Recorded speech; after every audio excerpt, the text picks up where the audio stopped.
The lowest temperature on earth detected at earth మీద temperature అనేది అతి తక్కువగా ఎక్కడ రికార్డ్ అయ్యింది అని అంటే ఇది ఒకసారి చూడండి అమ్మా. ఏ ప్లేస్లో రికార్డ్ అయ్యిందంటే మనకి రష్యా సంబంధించి ఒక ప్లేస్. ఆ ప్లేస్ పేరు ఏంటి అని అంటే ఇది అంటార్కిటికాలో రికార్డ్ అయింది. అంటార్కిటికా ఖండంలో రికార్డ్ అయిందనమాట. ఆ అంటార్కిటికా ఖండంలో ఈ ప్లేస్ అనమాట. ఈ ప్లేస్ అనేది రష్యా క్లెయిమ్ చేసుకుంటూ ఉందన్నమాట. రష్యా క్లెయిమ్ చేసుకుంటూ ఉంది. ఆ ప్లేస్ పేరు రష్యా పెట్టుకున్న పేరు ఏంటి అని అంటే వాస్టాక్ స్టేషన్ అనమాట. వాస్టాక్ స్టేషన్. ఇది వచ్చేసి -89 డిగ్రీ సెంటీగ్రేడ్ అనేది ఉంటుందంట. -89.2 డిగ్రీ సెంటీగ్రేడ్ అనేది ఉంటుంది. ఎప్పుడు రికార్డ్ అయిందంటే 21 జూలై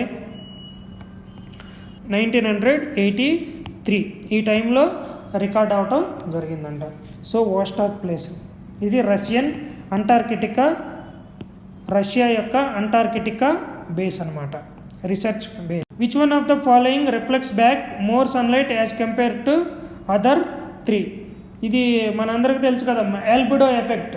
ప్రీవియస్ క్లాస్లో కూడా మనం డిస్కస్ చేసుకోవడం జరిగింది. ఆల్బిడో ఎఫెక్ట్ అంటే ఏంటి? కిరణాలు ఏవైతే రిసీవ్ చేసుకుంటాయో అది కంప్లీట్గా తిరిగి పంపించాలన్నమాట. వాటిల్లో ఏది ఎక్కువగా పంపిస్తుందో అది ఎక్కువ ఆల్బిడో ఎఫెక్ట్ ఉందని చెప్పి చెప్తూ ఉంటారు. ఇది land covered with fresh snow అనేది ఎక్కువగా కిరణాలను రిఫ్లెక్ట్ చేయడం జరుగుతుందన్నమాట. Next, which colour is formed when blue and green are mixed? ఇదిగో బ్లూ ఒకటి, గ్రీన్ ఆర్ మిక్స్డ్. ఈ రెండు కలర్స్ మిక్స్ చేసినప్పుడు ఇదిగో వచ్చే కలర్ ఏంటి అని అంటే సయాన్ అంట. ఈ కలరు ఉంటుందంట. Next, who discovered the colour photography? ఇంతకుముందు బ్లాక్ అండ్ వైట్ ఫోటోలు ఉండే కలర్ ఫోటోగ్రఫీని ఫస్ట్ ఎవరు డిస్కవర్ చేశారు అని అంటే అతని పేరు వచ్చేసి 1885లో జేమ్స్ క్లర్క్ మ్యాక్స్వెల్ అంటమ్మా. జేమ్స్ క్లర్క్ మ్యాక్స్వెల్ ఈయన ఒక స్కాట్లాండ్ ఫిజిసిస్ట్ అంట. ఫిజిక్స్కి సంబంధించిన అతను కనిపెట్టడం జరిగింది colour photography. What type of lenses are used in movie projector? ఇది చాలా ఇంపార్టెంట్. మూవీ థియేటర్లో మనం అక్కడ రేర్ వ్యూ మిర్రర్స్ ఆఫ్ కార్లో కూడా మనకి ఎక్కువ స్పేస్కి వెళ్ళాలన్నమాట. సో అలాంటిది మూవీ థియేటర్లో కూడా కాన్కేవ్ మిర్రర్స్ అనేవి వాడటం జరుగుతుంది. ఎందుకు అని అంటే ఈ కాన్కేవ్ మిర్రర్స్ వాడినప్పుడు ఏంటి అని అంటే ఇక్కడ నుంచి ప్రొజెక్టర్ నుంచి వచ్చినప్పుడు ఇది ఎక్కువ స్పేస్ వెళ్ళడం వల్ల అందరికి ఇక్కడ కూర్చున్న అతనికి మూవీ అనేది కనపడుతూ ఉంటాయి అన్నమాట. అందుకే మీకు థియేటర్లో కూడా ఇక్కడ కూర్చొని చూస్తూ ఉంటే ఈ కిరణాలు ఎట్లా వెళ్తాయి, ఇది స్క్రీన్ అనమాట.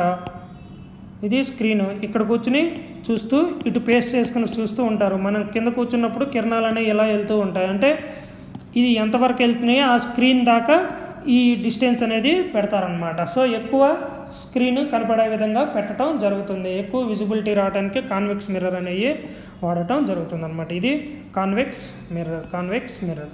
The head mirror used by ENT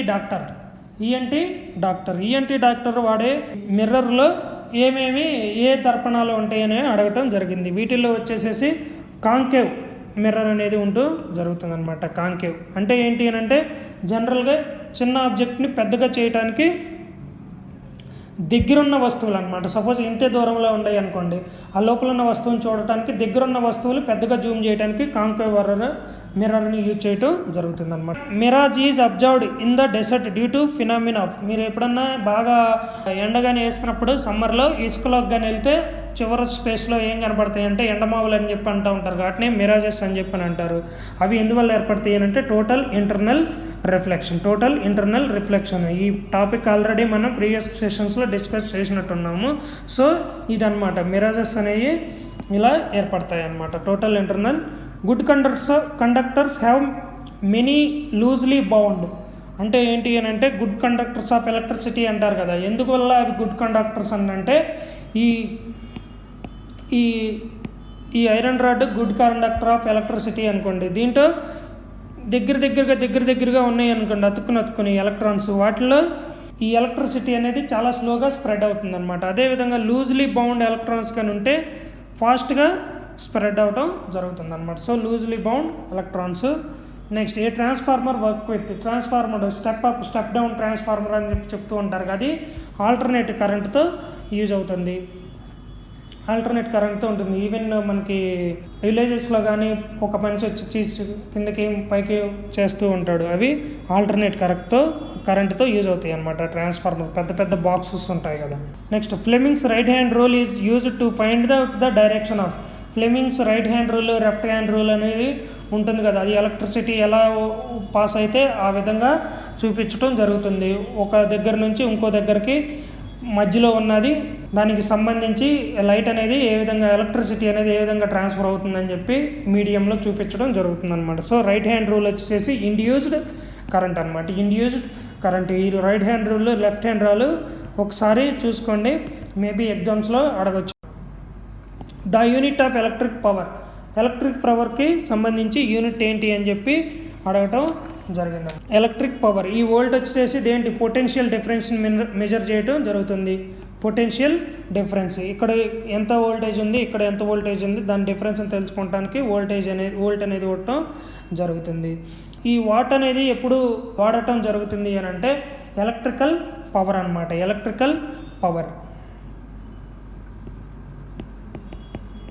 electric పవర్ని వాడటం, ఎలక్ట్రిక్ పవర్ని దేంతో మెజర్ చేస్తారని అంటే వాట్తో మెజర్ చేయటం జరుగుతుంది. ఈ యాంపియర్ వచ్చేసి ఎలక్ట్రిక్ కరెంట్ అనమాట. మనకి 10 what charger, 11 what charger, 18 what, 60 watt fast charger అని అంటారు కదమ్మా, దాంట్లో ఎలక్ట్రిక్ పవర్ని అంతా సప్లై చేసి మన ఫోన్కి అందించడం జరుగుతుంది అనమాట. సో హూ ఇన్వెంటెడ్ ద బ్యాటరీని ఎవరు ఇన్వెంట్ చేయడం జరిగిందంటే వోల్టా అనే అతను ఇన్వెంట్ చేయడం జరిగింది. అతని పూర్తి పేరు వచ్చేసేసి ఇది చూడండి, అలెగ్జాండ్రో వోల్టా. ప్లస్ ఇతని స్నేహితుడు కూడా ఒక అతను ఇన్వెంట్ చేయడం జరిగింది, అదే అతని పేరు గాల్వానీ అని అంట. ఎప్పుడు అని అంటే 1800 ఆ టైంలో దీన్ని కనిపెట్టడం జరిగింది. కనిపెట్టినప్పుడు దాని పేరు బ్యాటరీ కాదు, voltaic cell. Next who discovered ప్రోటాన్ని ఎవరు కనిపెట్టారు, ఇది ఒకసారి చూడండి అమ్మా. Ernest Rutherford. Next proton and neutron రెండు సెంటర్లో ఉంటాయి, చుట్టూరు ఎలక్ట్రాన్ అనేది తిరుగుతూ ఉంటుందన్నమాట. మేటర్ వేవ్స్, ఈ మేటర్ వేవ్స్ అని అంటే ఏంటి అని అంటే ఈ మేటర్ కిరణాలు వేవ్స్ లాగా మూవ్ అవుతూ ఉంటాయి అన్నమాట. అందుకే దాన్ని మేటర్ వేవ్స్ అని చెప్పి పిలుస్తూ ఉంటారు. ఇవి ట్రాన్స్ఫర్ వేవ్సా, లాంగిట్యూడినల్ వేవ్సా, డీ బ్రోగ్లే వేవ్సా అని అంటే డీ బ్రోగ్లే వేవ్స్ అంటారు. ఎందుకనంటే ఈ మేటర్ వేవ్స్ని కనిపెట్టింది ఎవరు అని అంటే డీ బోగ్లే అంట. డీ బోగ్లే అతని పేరు ఏంటి అని అంటే లూయిస్ డి బ్రోగ్లీ అంటమ్మా. ఇతను కనిపెట్టడం జరిగింది. ఎప్పుడంటే 1924 సంవత్సరంలో వీటిని కనిపెట్టడం జరిగింది. సో అందుకే డీ బ్రోగ్లీ వేవ్స్ అని చెప్పి చెప్తూ ఉంటారు. Planned economy for India book written by, ఈ ప్లానెడ్ ఎకానమీ అని చెప్పే బుక్ని ఎవరు రచించడం జరిగింది అని అంటే విశ్వేశ్వరయ్య. ఈయన వచ్చేసి 1936లో ఈ బుక్ రాయటం జరిగింది. Goods and service tax in India introduced in the year ఏ సంవత్సరంలో గూడ్స్ అండ్ సర్వీస్ ట్యాక్స్ని ప్రవేశపెట్టడం జరిగిందనమాట. ఎప్పుడు అని అంటే 2017. ఈ గూడ్స్ అండ్ సర్వీస్ ట్యాక్సెస్ ఏంటి అని అంటే అన్ని ఇండైరెక్ట్ ట్యాక్స్లు ఏవైతే ఉంటాయో వాటన్నిటిని కలిపి ఒక ట్యాక్స్ లాగా పెట్టారు. అదే గూడ్స్ అండ్ సర్వీస్ ట్యాక్స్ అనమాట. గూడ్స్ అండ్ సర్వీస్ ట్యాక్స్ 2017లో పెట్టడం జరిగింది. ఇది వచ్చేసి 101 కాన్స్టిట్యూషనల్ అమెండ్మెంట్ యాక్ట్ ద్వారా ఈ చట్టాన్ని తీసుకురావడం జరిగింది. Twin paradox is associated with which of the following అనమాట. Which of the following phenomena ఇదేంటే ఏమీ లేదమ్మా. ట్విన్ పారాడాక్స్ అని అంటే జనరల్గా ట్విన్ అంటే ఎవరు, ఇద్దరు ఉంటారనమాట. ట్విన్ సేమ్ పోలికలతో కలిగిన, ఒకే రోజు పుట్టిన సేమ్ పోలికలతో కలిగిన ఇద్దరు పర్సన్స్ ఉంటారు. అతను ఏం చేస్తారు అని అంటే ఒక అతను ఇక్కడ ఉంటాడు, ఇతని ట్విన్నే ఒక అతన్ని స్పేస్లోనికి పంపిస్తారు. ఇతను 1 సంవత్సరం స్పేస్లో ఉంటాడు, మళ్ళీ తిరిగి కిందకు వస్తాడు. కిందకు వచ్చినప్పుడు ఇతనితో సేమ్ పోలికలు ఉండాలి కదా, ఉండకుండా ఈ పర్సన్తో పోల్చుకుంటే స్పేస్లోకి వెళ్ళొచ్చిన, అంతరిక్షంలోకి వెళ్ళొచ్చిన పర్సన్తో పోల్చుకుంటే ఇతను ఎక్కువ ఏజీ ఉంటాడనమాట. ఎందుకు అని అంటే బికాజ్ ఆఫ్ స్పేస్లో టైం అనేది ల్యాక్ అవుతుంది అనమాట. టైం అనేది తక్కువగా ఉంటుంది. అందువల్ల థియరీ ఆఫ్ రిలేటివ్కి ఇది important. Theory of relativity. So వాళ్ళిద్దరి మధ్య ఏజ్ డిఫరెన్స్ తెలుసుకోవడానికి వాడుతూ ఉంటారు అన్నమాట. ఒక 10 years కానీ ఇతను పైనే ఉన్నాడు అని అంటే ఇతను 40 సంవత్సరాలకి ఇతను 40 సంవత్సరాలకి ఇద్దరు, ఇతను ఇక్కడ ఉన్నాడు, ఒక అతను పైకి వెళ్ళాడు. ఒక 10 years తర్వాత ఈయనకి 50 ఉంటాయి, ఈయనకి మాత్రం 45 40 ఎంతో ఉంటాయి అన్నమాట. ఎందుకనంటే వేరే ప్లానెట్స్కి వెళ్ళినప్పుడు టైం అనేది వేరే ప్లానెట్స్ చాలా తక్కువగా రొటేట్ అవుతాయి కాబట్టి రిలేటివిటీ వల్ల డిఫరెన్స్ అనేది ఉంటుంది. సో వాళ్ళిద్దరిని ఏజ్ అట్లా తెలుసుకుంటారు కాబట్టి ట్విన్ పారాడాక్స్ అని చెప్పి పిలుస్తూ ఉంటారు. The theory of relativity, special రిలేటివిటీకి ఇవి ఎగ్జాంపుల్ అనమాట. ఇవి ఎగ్జాంపుల్. మనకి ఈవెన్ హాలీవుడ్ మూవీ కూడా ఏదో ఒకటి వచ్చింది, దాని పేరు ఏంటి అని అంటే మార్షియన్ కన్నా ముందు ఇంటర్స్టెల్లార్. ఈ మూవీ వచ్చింది, చూడండి, చాలా బాగుంటుంది. ఆ తర్వాత ఇతను వచ్చేసి ఒక కొడుకుంటాడు, ఒక ఆవిడికి అనుకుంటా, లేకపోతే ఒక బ్రదర్ అనుకుంటా, ఒక అక్క చెల్లెలు, ఒక అక్క ఉంటుంది, ఒక బ్రదర్ ఉంటాడు, సిస్టర్ బ్రదర్ ఇద్దరు ఉంటారు. ఇతను స్పేస్కి వెళ్ళి వస్తాడు, వేరే ప్లానెట్కి వెళ్ళి మళ్ళీ తిరిగి వస్తాడు. వచ్చే తలకి ఈమె చాలా ముసలాం అయిపోయి ఉంటుంది, ఈయన ఇంకా యంగ్గానే ఉంటాడనమాట. Competitions and logical operations. Competitions and logical operations అంటే ఏం లేదు, ఎరిథమెటిక్స్, క్యాలిక్యులేషన్స్ ఇవన్నీ అనమాట. ఈ క్యాలిక్యులేషన్స్ ఇవన్నీ ఏది చేస్తుంది అని అంటే ఎరిథమెటిక్ లాజిక్ యూనిట్ మన సిస్టంలో ఉంటుందన్నమాట. లాజిక్ యూనిట్ ఇది క్యాలిక్యులేషన్స్ అన్నీ, కోడ్స్ అన్నీ చేస్తుందన్నమాట. నెక్స్ట్ ద టర్మ్ గిగో అంటే ఏంటి అని అంటే garbage in and garbage out.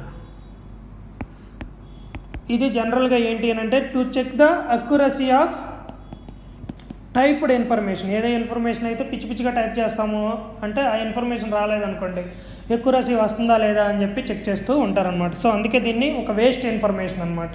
Search చేసే ఇన్ఫర్మేషన్ ఒక వేస్ట్ ఇన్ఫర్మేషన్ లాగా ఉంటుంది. అందుకే దీన్ని గార్బేజ్ ఇన్, గార్బేజ్ అవుట్. నువ్వు ఏదైతే చెత్తగా టైప్ చేస్తావో ఆ చెత్త ఇన్ఫర్మేషనే కరెక్ట్గా వస్తుందా లేదా అనేది ఎక్యురసీ కోసం చెక్ చేస్తారనమాట. So garbage in and garbage out. ఏది టైప్ చేస్తావో దాన్ని ఇన్ అంటారు.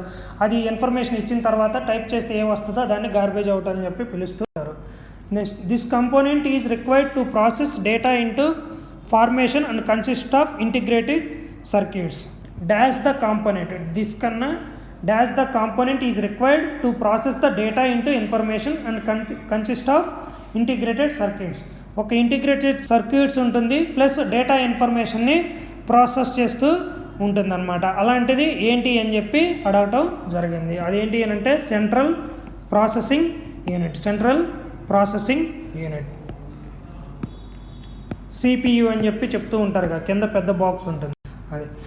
Non performing asset is associated with. Non performing asset అంటే ఏంటి అని అంటే ఇది ఏ రంగానికి సంబంధించింది అంటే బ్యాంకింగ్ రంగం అనమాట. అంటే ఏంటి అని అంటే సపోజ్ ఇది ఒక బ్యాంక్ ఉంటుంది, ఒక పలానా పర్సన్ ఉంటాడు, ఈ పర్సన్ ఇతని బ్యాంక్ దగ్గరికి వెళ్ళి లోన్ తీసుకుంటాడు. లోన్ తీసుకుని ₹1,00,000 తీసుకున్నాడు అని అంటే ఇతను సమ్ అమౌంట్ కట్టుతూ ఉంటాడనమాట. ఈయన కట్టకుండా ఆపేశాడు అని అంటే ఆఫ్టర్ 90 days కానీ కట్టలేదు అని అంటే ఆ మనీ ద్వారా, ఈయన తీసుకున్న లోన్ ద్వారా బ్యాంకుకి తిరిగి డబ్బులు అనేవి రావన్నమాట. దాన్నే ఎసెట్ లాజింగ్ అని చెప్పి పిలుస్తూ ఉంటారు. దాన్నే నాన్ పర్ఫార్మింగ్ ఎసెట్ అనమాట. అంటే ఏంటి, లోన్ ఎందుకు ఇస్తాడు, ₹1,00,000 ఇస్తే ₹1,10 ఇతనికి రావాలని చెప్పి సో లాభం కోసం ఇస్తాడు. ఎసెట్ అనేది క్రియేట్ అవ్వాలి, కానీ అది ఎసెట్ క్రియేట్ అవ్వకుండా ఆయన ఆపేయటం వల్ల అది నాన్ పర్ఫార్మింగ్ ఎసెట్గా మారకుండా పని వర్క్ అవుతూ ఉంటుందన్నమాట. దాన్ని ఏమంటారు అని అంటే నాన్ పర్ఫార్మింగ్ ఎసెట్ అని చెప్పి పిలుస్తూ ఉంటారు. సో బ్యాంక్స్ దానికి సంబంధించినవి. Next the most powerful computer ఏంటి అని అంటే సూపర్ కంప్యూటర్. ఈ సూపర్ కంప్యూటర్ అంటే ఒకటి ఉండదు, ఇదిగో ఇలాంటి చాలా కంప్యూటర్స్ అనేవి ఉంటాయన్నమాట. వీటిని పెద్ద క్యాలిక్యులేషన్స్ చేయాల్సి వచ్చినప్పుడు వాడటం జరుగుతుందన్నమాట. పరం వాజ్ డెవలప్డ్ బై. ఇది పరం కూడా ఒక సూపర్ కంప్యూటర్ అనమాట. ఇండియాకి సంబంధించి ఒక సూపర్ కంప్యూటర్. దీని పేరు ఏంటి అని అంటే దీన్ని ఎవరు కనిపెట్టడం జరిగింది అని అంటే CDAC అనమాట. CDAC దీని పేరు ఏంటి, ఇది వచ్చేసి ఎక్కడ ఉంది అని అంటే సెంటర్ ఫర్ CDAC అని అంటే centre for development of advanced computing, advance computing.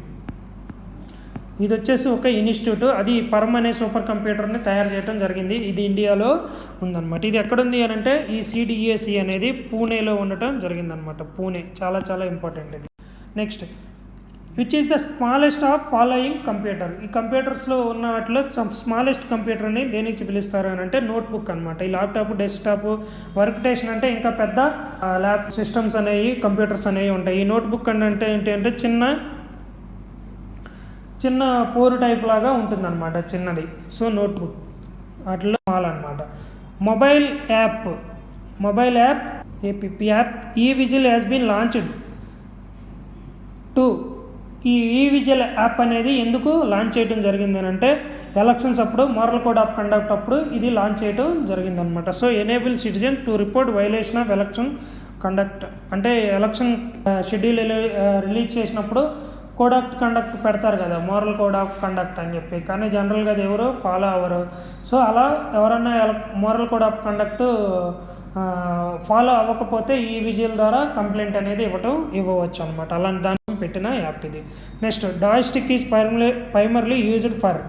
ఈ జాయ్స్టిక్ అనేది ఎందుకు యూజ్ చేస్తారు అని అంటే కంప్యూటర్ గేమింగ్ అనమాట. ఇదిగో ఇట్లా ఉంటుంది, ఒక పర్సన్ ఇట్లా పెట్టుకుని ఇట్ట ఆడుతూ ఉంటాడు కదా, ఈవెన్ మూవీస్లో కూడా చూస్తూ ఉంటారు. ఇదే అనమాట ఇది ఎక్కువగా గేమ్స్కి వాడటం జరుగుతుంది అనమాట. గేమ్స్ ఇట్లా కాకపోతే ఇంకో పెద్ద రాడ్ అని ఉంటుంది, స్టిక్. దీనికన్నా జాయ్ స్టిక్ అనేది దీన్ని చెప్తూ ఉంటారు. ఇది కంప్లీట్గా ఇట్లా ఉంటుంది, ఇట్లా గేమ్స్ ఆడుతూ ఉంటారు. సో జాయ్ స్టిక్ అనేది ఇది అనమాట. చాలా ఈజీగా గేమ్స్ అనేది ఆడటం జరుగుతుంది. సో జాయ్ స్టిక్ దీనికన్నా ఒక స్టిక్ లాగా ఉంటుంది, ఇట్లా పెట్టుకుని రుబ్బురోల్ పత్రానికి ఉంటుంది కదా, ఒక గ్రైండర్కి పైన పొట్టుకుంటానికి ఉంటుంది కదా. సో ఐరన్ రాడ్ ఏదైతే ఉంటుందో అటాచ్ అయ్యి అది ఇట్లా తిరిగినప్పుడు ఆ గేమ్ అనేది మూవ్ అవుతూ ఉంటుంది, కంప్యూటర్ గేమ్ జరుగుతుంది అనమాట. What is the full form of JPEG? ఈ మనకి JPG పిక్చర్ అని, JPEG పిక్చర్ అని చెప్పి ఉంటాయి కదా. సో JPEG పిక్చర్ అంటే ఏంటి అని అంటే జాయింట్, ఇది ఒకసారి చూడండి అమ్మా, joint photographic expert group. JPEG తర్వాత అడ్వాన్స్డ్గా వచ్చిన ఫోటోగ్రాఫ్స్ అనమాట ఇవి. ఇది వచ్చేసి 1990 ఆ సంవత్సరంలో తీసుకురావడం జరిగింది. ఇప్పుడు ప్రతిదానికి ఈవెన్ అప్లికేషన్స్ కూడా మనం ఈ టైప్ ఆఫ్ ఫోటోలనే పెట్టాల్సి వస్తుంది. సో అబ్రివేషన్ అది. An example of input devices. ఈ ఇన్పుట్ డివైజెస్ అంటే ఏంటి అని అంటే సపోజ్ మౌస్ ఉంది, ఇది మానిటరు కంప్యూటరు, ఇక్కడ మౌస్ అనేది ఉంది, నువ్వు ఇక్కడ మౌస్ పెట్టి కదిలిస్తూ ఉంటావు, దీంట్లో ఇన్ఫర్మేషన్ అనేది మారుతూ ఉంటుందన్నమాట. అంటే ఏంటి అని అంటే వస్తువు అనేది బయట ఉంటుంది, సో లోపల ప్రోగ్రామ్స్ కావాల్సినవన్నీ క్లిక్ చేయడానికి అట్లా లోపల మానిటర్లో ఆపరేట్ చేయడానికి వాడతారు. వాటిని ఇన్పుట్ డివైజెస్ అని చెప్పి అంటూ ఉంటారనమాట. వీటిల్లో ఏంటంటే projector, headphones, sound card and web cam అనమాట. వెబ్ క్యామ్ అంటే పైన ఒకటి ఉంటుంది కదా, కెమెరా అనమాట. ఆ కెమెరాతో లోపల ఇమేజ్ అనేది కనిపిస్తుంది, వెబ్ క్యామ్ అనమాట. Which of the following memories must be repressed many times per second? ఇది ఒకసారి చూడండి అమ్మ. Which of the following memories must be repressed many times per second అని అంటే ఏంటి అని అంటే డైనమిక్ ర్యామ్ అనమాట. డైనమిక్ ర్యామ్ అంటే ఏంటి అని అంటే ఈవెన్ ప్రతి ఇన్ఫర్మేషన్ కూడా మాటికి సేవ్ చేసుకుంటూ ఉంటుంది, డైనమిక్ ర్యామ్. ఇప్పుడు డైనమిక్ పేపర్ అని చెప్పి డైనమిక్ న్యూస్ అంటే ఏంటి అని అంటే పరిస్థితులకు అనుగుణంగా చేంజ్ అవుతూ ఉంటుంది అనమాట. అదేవిధంగా డైనమిక్ ర్యామ్ అంటే ఏంటి అని అంటే ఈ ర్యాండమ్ యాక్సెస్ మెమరీ. మన మొబైల్లో కూడా రాము అని చెప్పి పిలుస్తూ ఉంటారు కదా. రామ్ అంటే ఇంటర్నల్ మెమరీ, ర్యామ్ అని అంటే రీడ్ యాక్సెస్ మెమరీ అని అంట. 4GB 6GB అని చెప్పి 2GB 3GB ర్యామ్ అని చెప్పి 4GB ర్యామ్ అని పిలుస్తూ ఉంటారు కదా. సో ఈ ఇన్ఫర్మేషన్ అనమాట. అంటే మనకి ఈ ర్యామ్ కానీ ఫుల్ అయ్యింది అని అంటే ఇన్ఫర్మేషన్ అనేది బయటికి రాదనమాట, స్ట్రక్ అయిపోతూ ఉంటుంది. సో డైనమిక్ ర్యామ్ అంటే ఏంటంటే ఎప్పటికప్పుడు నువ్వు మార్చిన దానికి స్టోర్ చేసుకుంటూ ఉంటుంది. స్టాటిక్ ర్యామ్ అనుకోండి ఒక్కసారి ఫిక్స్ అయిపోయి ఉంటుంది అనమాట. So each time per second కల్లా ఒక్కొక్కసారి ఫ్రేమ్ అనేది తీసుకుని డేటా అనేది సేవ్ చేసుకుంటుంటుంది కాబట్టి dynamic RAM. Next, USB is a type of storage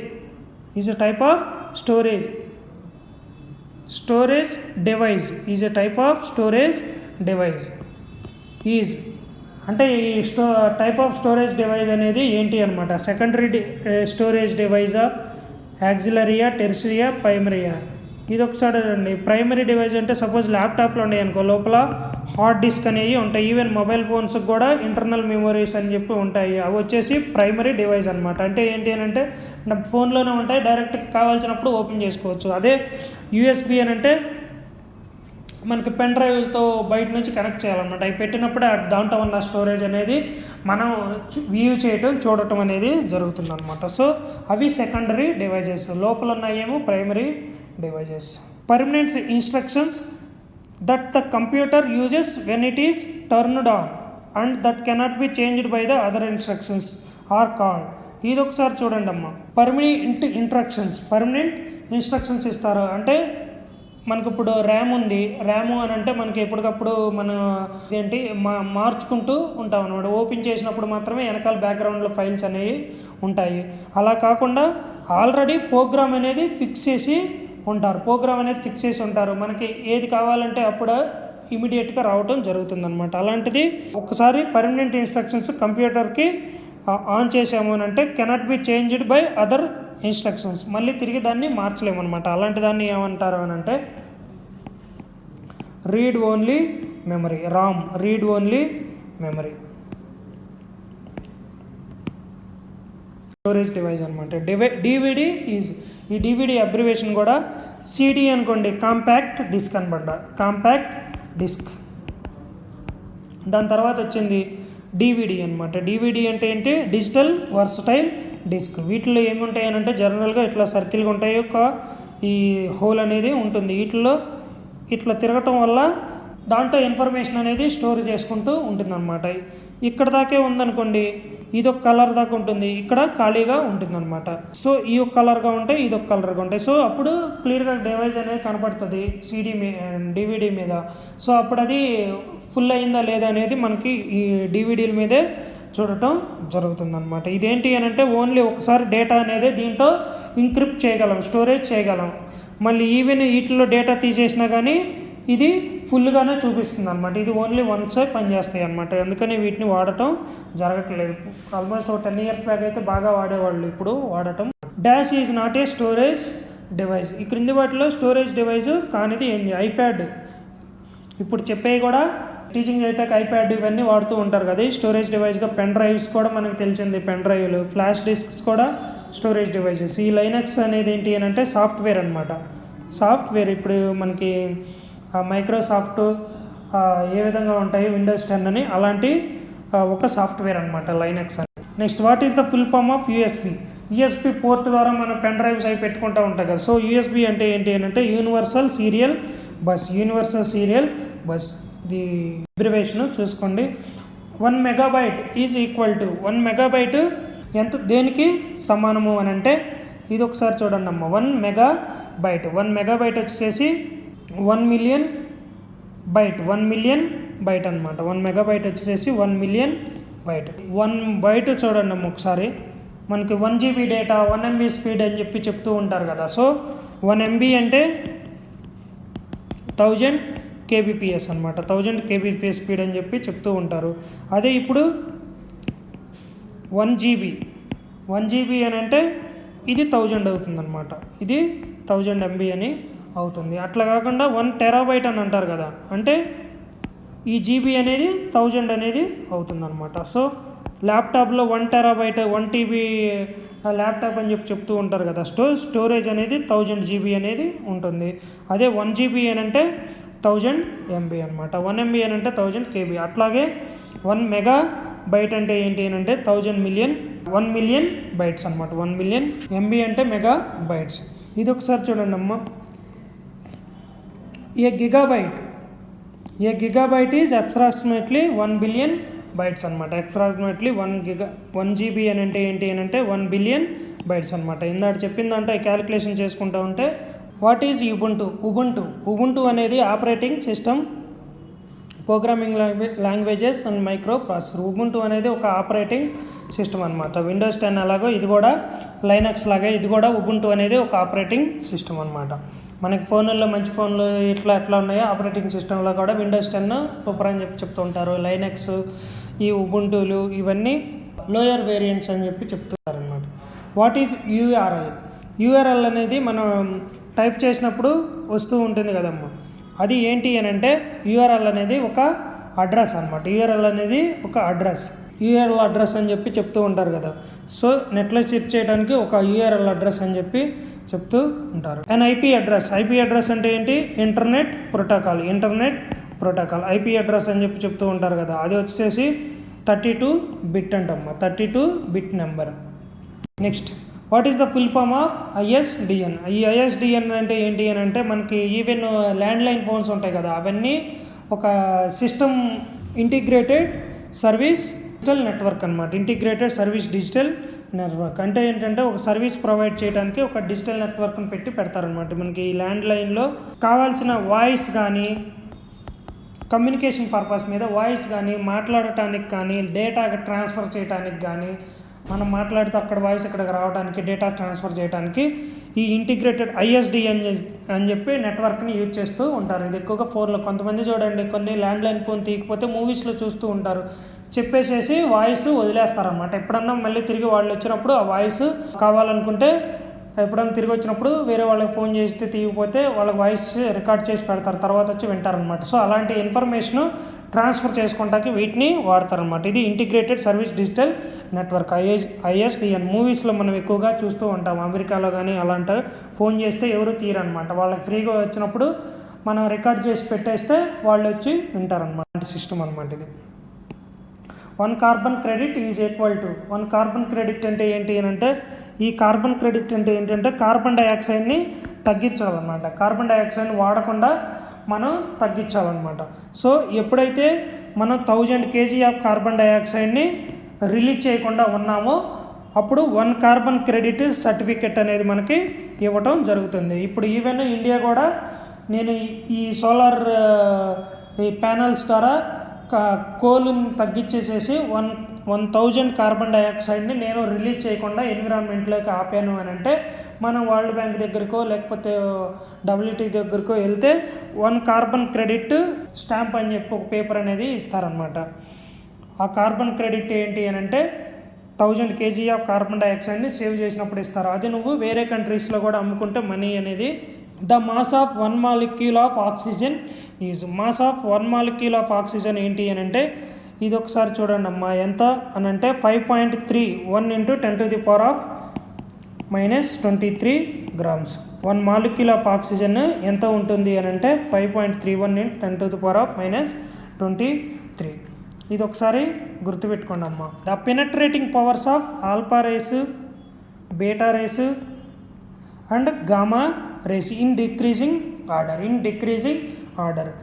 ఈ చొచ్చుకుపోయే స్వభావం ఎనర్జీ ఫ్రీక్వెన్సీ అనేది పెనట్రేటింగ్ పవర్ అనేది ఏ రేస్లో ఎక్కువ ఉంటుందో, ఎక్కువ ఉన్నది ఫస్ట్, తక్కువ ఉన్నది తర్వాత ఆర్డర్లో పెట్టండి అని చెప్పి అవరోహణ క్రమంలో పెట్టండి అని చెప్పి అడగటం జరిగిందనమాట. సో ఇది ఒకసారి చూడండి.